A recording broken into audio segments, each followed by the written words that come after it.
नमस्कार मित्रांनो, कमळी या मालिकेच्या आजच्या भागामध्ये अगदी मनपूर्वक मी तुमचं स्वागत करते। आजच्या भागामध्ये आता हा विवाह सामूहिक सोहळ्याचा कार्यक्रम संपलेला असतो आणि आता तेथील एक जे गेस्ट आहे तर ते अन्नपूर्णा आजींचं अगदी कौतुक करतात। तुमच्यामुळे खरंच मॅडम हा कार्यक्रम खूपच छान पार पडला आणि ते गेस्ट आता निघून जातात।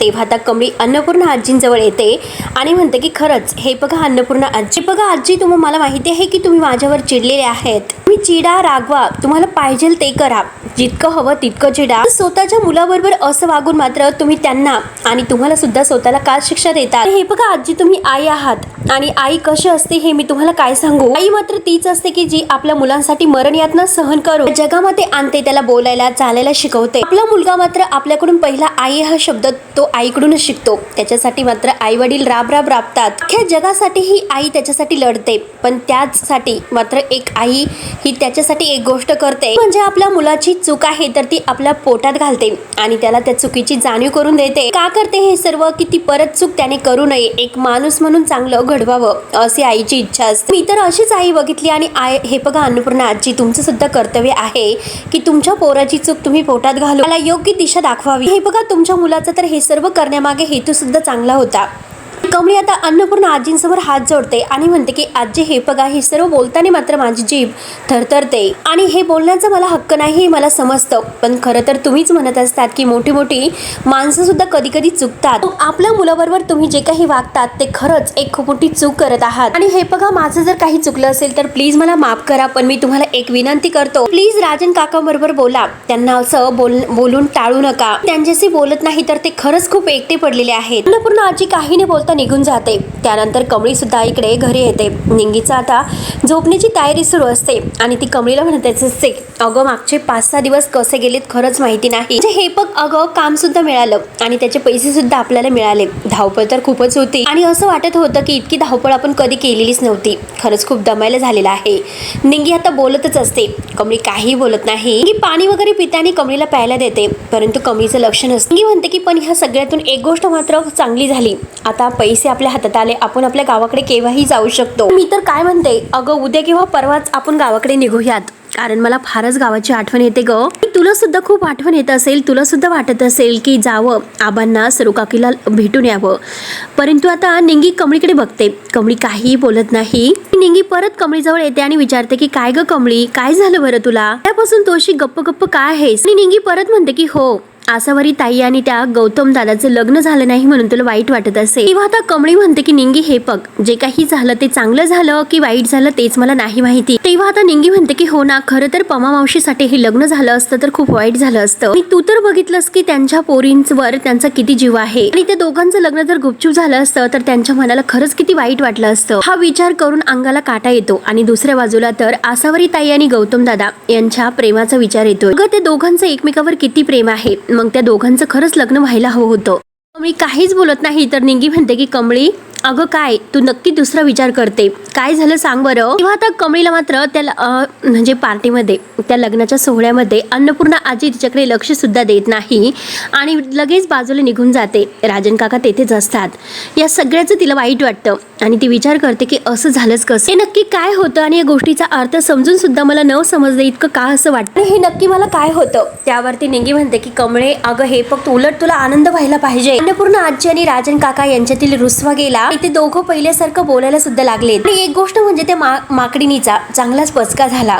चल बरं आता झोपूयात। तरी सुद्धा कमळी ही अगदी अस्वस्थ असते, ती विचार करतच असते। निंगी म्हणते की खूपच दमले आणि ती झोपायला येते। तिला काही झोप लागत नसते तर बाहेर आता ही नमिता मात्र फोनवर बोलत असते आणि कमळी तेथे तिच्याजवळ येते। कमळी आता नमिताला म्हणते की मला जरा तुझा फोन पाहिजे, देतेस का। नमिता म्हणते की बरं ठीक आहे आणि तुझं झाल्यानंतर तुम्हाला आणून दे, असे बोलून नमिता आता आतमध्ये जाते। तेव्हा मात्र कमळी राजन काकांच्या मोबाईलवर फोन करते, फोन काही लागत नसतो। कमळीला आणखीनच टेन्शन येते, नक्की सगळं काही तिकडे ठीक असेल ना, फोन का लागत नसेल राजन काकांचा, आजी मात्र काकांबरोबर बोलल्या असतील की नाही, म्हणून आता कमळी मात्र घरच्या फोनवर फोन करते आणि तेवढ्यात फोन वाजत असताना कामिनी तिथून जात असते। एवढ्या रात्रीचा फोन कुणाचा, वैतागून मात्र आता हे मोबाईल बंद झाले की काय म्हणून कामिनी फोन घेते। तेव्हा आता कामिनी विचारते की कोण बोलत आहे, तर कमळी म्हणते की मी कमळी बोलते, मला राजन काकांशी बोलायचं आहे। कामिनी काहीच बोलत नाही तर कमळी हॅलो मला राजन काकांशी बोलायचं आहे असं म्हणत असते। आता कामिनी तिच्यावर ओरडते की काय गे दळभद्री, काय ग, काय चालू आहे तुझं? या घराची जेवढी सुख शांती होती ना ती सगळी तू हिरावून घेतलेली आहे. आता आणखीन बाकी काय ठेवलंस ग तू? फोन कशाला करतेस आता इथे? त्यावरती कमळी म्हणते की हे बघा अन्न कामिनी आजी, मला राजन काकांशी बोलायचं आहे, तुम्ही लवकरात लवकर त्यांच्याकडे फोन द्या. कामिनी विचारते की काय ग, आता मी त्याला फोन का देऊ आणि तुला नक्की काय बोलायचं आहे? कमळी म्हणते की हो, मला बोलायचं आहे त्यांच्याबरोबर. त्यांना फोन देतात का? कामिनी पुन्हा म्हणते की काय ग, काय बोलण्याचं बाकी ठेवलेलं आहेस? त्याच्या आयुष्याचं फक्त वाटोळं करून तू टाकलेलं आहेस, तरी सुद्धा तू त्याचा पिच्छा का सोडत नसेल? आणि हे बघ, त्याची आई त्याच्याशी बोलत नाही, परंतु ह्या राजनचा मात्र आपल्या सख्या मुलीला सोडून फक्त तुझ्या नावाचा जप सुरू असतो. आणि हे सर्व कशासाठी सुरू आहे? मला माहिती आहे की तुला पैसे लागत असतील आणि पैशासाठी तू असं वागणार आहेस का? इतका मोह आहे का पैशाचा? तेव्हा कमळीला राग येतो. कमळी म्हणते की काय हो, काही पण कसे बोलतात? मला पैसे वगैरे काही नको, मला फक्त त्यांच्याशी बोलायचं आहे. तेव्हा आता कामिनी म्हणते की वा रे वा, एकच नंबरची खोटारडी मुलगी आहे आणि म्हणते की मला पैसे नको. त्याला फौस लावून या घरात आली आणि शेवटी आता या घरची मोठी ना आणि या घराचा वारस म्हणून सगळं काही जे सुख उपभोगायचं होतं ते उपभोगलं. माझ्या नातीचं ओरबडून घ्यायला निघालीस का? त्यामुळे शांत बस, मी तुला सांगून ठेवते. तळभद्री, हे बघ, आता इथे पुन्हा फोन करायचं नाही, मी तुला सांगून ठेवते. जर तू पुन्हा इथे फोन केलास तर मात्र याद राख, तुला नाही सोडणार. चल फोन ठेव, पुन्हा फोन करू नकोस. ती रागाने फोन कट करते आणि म्हणते की सगळ्या भिकारड्यांना हेच घर दिसतं म्हणून आज जात असते. आणि तेवढ्यात मात्र राजन तेथे येतो. राजन म्हणतो की काय ग आत्या, असं तुसडेपणाने तू कोणाशी बोलत होती असं विचारतो. तेव्हा कामिनी त्याच्याकडे रागाने पाहते. तेव्हा कामिनी हसते आणि म्हणते की अरे मग तुसडेपणाने बोलत होतेस का? मला तर असं वाटलं होतं की तू ओळखलं असेल, कारण तुझ्या लाडके लेकीशी बोलत होते, त्या खोट्या मुलीशी. तेव्हा राजन म्हणतो की काय, कमळीशी? आत्या, तू कमळीशी ह्या भाषेत बोलत होतीस का असं राजन विचारतो. हे बघ, तू माझ्या प्रश्नाचं उत्तर दे, तू ह्या भाषेत कमळीशी बोलत होते का? राजन आता भडकतो. आता कामिनी म्हणते की राजन, अरे नक्की तुला काय झालेलं आहे? तू काय असं वागतोस? काय जादू केली रे ते भिकारडीने तुझ्यावर? तर गरज नसताना तू तिला या घरामध्ये घेऊन आलास, काही गरज नव्हती तिला या घरामध्ये आणण्याची. तेव्हा आता राजनला खूपच राग येतो. राजन म्हणतो की हे बघ, बाद झालं. कमळीबद्दल अपशब्द वापरताना मात्र आता तोंड सांभाळून बोल, नाहीतर मी तुला काय बोलेल तपास नाही. हे बघ, मला चांगलीच माणसं ओळखता येतात आणि माणसंही तुला ओळखता येत नसेल. तेव्हा कामिनी म्हणते की वा रे वा, अरे हे जे काही आहे ना, इतकं त्या मुलीशी तुला इतकी दया येते, तिच्याशी आता तुझ्यासाठी जीव तुटतो. तर याच्यातील मात्र थोडेसे जरी शब्द आपल्या मुलीसाठी प्रेमाने तू वागला असता तर आज मात्र तिला तुझी दया आली असती. नाही, हे जे काही तुझं विश्वासाचं रूप आहे ना ते मात्र तू तुझ्या त्या खोट्या मुलीच्या बाबतीत वापरतो आणि तिच्याशी मात्र तू स्वतःची मुलगी असल्यासारखं वागतो आणि परत वर म्हणतो की तुला माणसं ओळखता येतात. तेव्हा राजन म्हणतो की आत्या, तुझ्यासारख्या माणुसकी हरवलेल्या बाईला काय कळणार आहे? माणुसकीचं नातं काय असतं आणि आपुलकीचं नातं काय असतं? बऱ्याचदा मात्र रक्ताने जोडलेल्या नात्यापेक्षा मनाने जोडलेली नातं ही जवळची असतात, हे लक्षात ठेव. तेव्हा कामिनी म्हणते की हो ना, बघितलंस काल मात्र जो काही सामूहिक विवाह सोहळ्याचं काम केलंस ना, जो पार पडला, तर त्यातून तू काय मिळवलंस बरं? आपुलकी मिळवली, प्रेम मिळवलं. आणि एक गोष्ट मात्र लक्षात घे, अरे तुझ्या स्वतःची जन्मदाती आई आहे, ती सुद्धा तुला मानत नाही आणि ती तुझ्याकडे लक्ष देत नाही. हे बघ, अरे जशी माझी अवस्था तिने केली होती, आज मात्र तिने तशीच अवस्था तुझी केली आहे. लक्षात येत असेल ना तुझ्या? हे बघ, आता मात्र तू तिचा मुलगा नाही, आश्रित आहे, आश्रित हे लक्षात घे. तेव्हा राजनला फारच राग येतो. तेव्हा राजन म्हणतो की हे बघ आत्या, आत्ता माझी जी काही परिस्थिती आहे ती सगळी तुझ्यामुळे आहे. तर तुझ्यासारखी कमदरिद्री मात्र ही विचारांची सासू आहे, ती मला मिळाली, याचंच मात्र खरंच माझी दरिद्री आहे. तेवढ्यात कामिनी मात्र आता राजनच्या कानामागे द्यायला जाते. राजन म्हणून जोरात ओरडते. तोच लगेच अन्नपूर्णा आजी तेथे धावतच येते. ह्या कामिनीचा हात धरून तिच्याकडे रागाने पाहते. त्यानंतर इकडे कमळी मात्र आता फोन करत असते. तिचा फोन वगैरे झाल्यानंतर तिला खूप वाईट वाटतं, कामिनी तिच्याशी बोललेली आहे. फोन ठेवल्यानंतर ती विचारत असते तर निंगी तिच्या समोर येऊन उभी राहते आणि विचारते की काय ग, कुणाला फोन केला होता? तेव्हा कमळी म्हणते की राजन काकांना. निंगी म्हणते की राजन काका बोलत नव्हते तर ती कडू आजी बोलत होतीस ना. हे बघ कमळी, तुला तर माहितीच आहे की ती बाई कशी आहे, असं वागते म्हणून आपण तिला कडू आजी म्हणतो. तेव्हा कमळी म्हणते की ती मला बोलली याचं मला वाईट नाही वाटलं, आजी मात्र काकांबरोबर बोलल्या की नाही तेच मला अजूनपर्यंत नाही कळाले. तेव्हा निंगी तिला समजावते, म्हणते की हे बघ, तू टेन्शन घेऊ नकोस.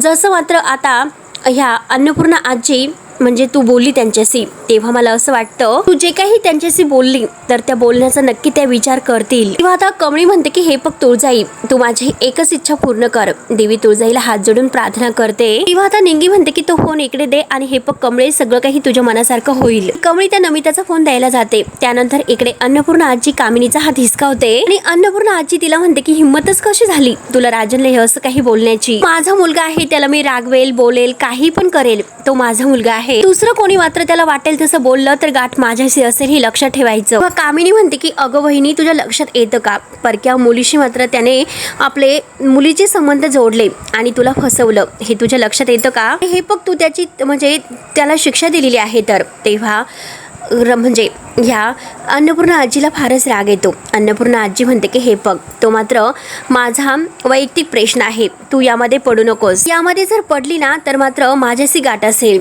आणि एक लक्षात ठेवायचं, मी तर कोण आहे तुला चांगलंच माहिती आहे. तेव्हा राजन लगेच आता आईला घट्ट मिठी मारतो. आई असं म्हणून अन्नपूर्णा आजी सुद्धा त्याला घट्ट मिठी मारते. दोघं एकमेकांच्या मिठीत आता खूप रडतात. तेव्हा अन्नपूर्णा आजी म्हणते की हे बघ, तू माझा मुलगा आहेस आणि मात्र माझा मुलगा आहे तर मला रागवण्याचा सुद्धा तुझ्यावर हक्क आहे. परंतु घरातील मात्र दुसरं कोणीतरी तुला असं उलटसुलट बोललं तर मात्र मी खपून घेणार नाही, हे लक्षात ठेव. तेव्हा आता राजन मात्र रडतच हात जोडतो. चुकलं, मला माफ कर. तेव्हा आता लगेच अन्नपूर्णा आजी म्हणते की हे बघ, तू चुकला नाहीस, पण तुझा मार्ग हा चुकीचा होता. तू जो काही तू मार्ग निवडला होता त्यामागचा हेतू तर चांगला होता. तेव्हा रडतच राजन हो असं म्हणतो. तेव्हा आता कामिनी म्हणते की अगं वहिनी, तू काय करतेस? अगं माफी सुद्धा मागण्याची त्याची लायकी नाही.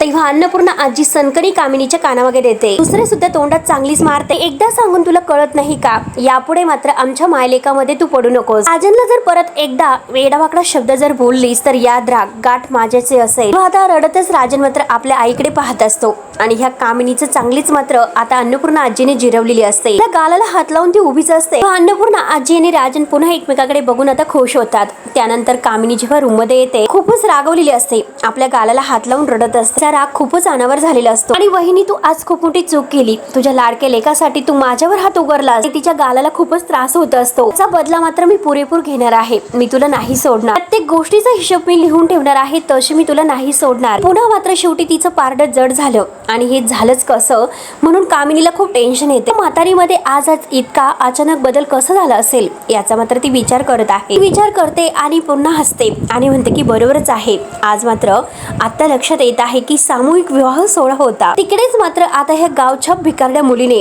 तिच्यावर काहीतरी जादू केली असणार. या वहिनीने मात्र ते भिकारड्या गावछाप मुलीला मात्र माफ तर केलं नसेल ना? नाही, या म्हातारीचं काही खरं नाही. कसं वागेल हे काही सांगता येत नाही की हे सर्व काय चाललं म्हणून कामिनीला तर खूपच टेन्शन येते. असं वाटतं की सगळं काही फेकून द्यावं. तेव्हा तेथील जे काही वस्तू आहे तर ती फेकून देते आणि तेवढ्यातून मात्र आता एक कागद खाली पडतो. तेव्हा तो कागद ती उचलते. ते DNA चे रिपोर्ट असतात. ते DNA रिपोर्ट वाचते आणि परत म्हणते की आता हे खोटे रिपोर्ट ठेवून तर मी काय करणार आहे. ती फाडायला जाते परंतु आता फाडत नाही. परत काहीतरी विचार तिच्या डोक्यात येतो आणि हे रिपोर्ट खोटे आहे, मग आता खरे रिपोर्ट तर असणारच ना. ती परत म्हणते की काही नाही, निगेटिव्हच असणार. आणि आता स्वतःला म्हणते की माझ्या मनात जी शंका येत आहे ती खरी असेल का. त्यानंतर इकडे ऋषी मात्र आता जेव्हा सामूहिक विवाह सोहळ्यासाठी ते मात्र लग्नासाठी दोघं कमळी आणि तो तयार झालेला आहे. हे सर्व क्षण त्याच्या डोळ्यासमोर येतात.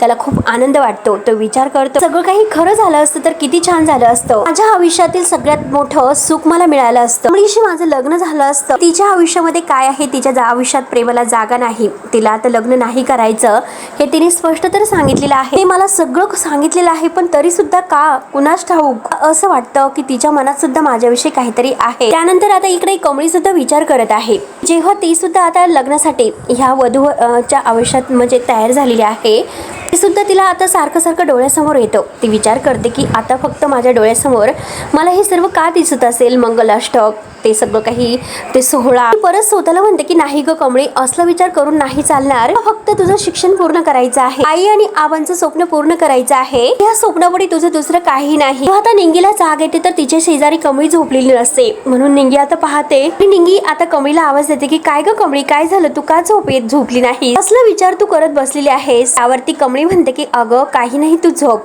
तेव्हा निंगी म्हणते की मला काही खोळी समजलंस का. कमळी पुन्हा उठते, दरवाजा बंद करून ती निंगी शेजारी येऊन झोपते आणि काही नाही असं म्हणते. निंगी ऐकायला तयारच नसते. निंगी म्हणते की कमळी उठ, नक्की तू कसला तरी विचार करत आहे.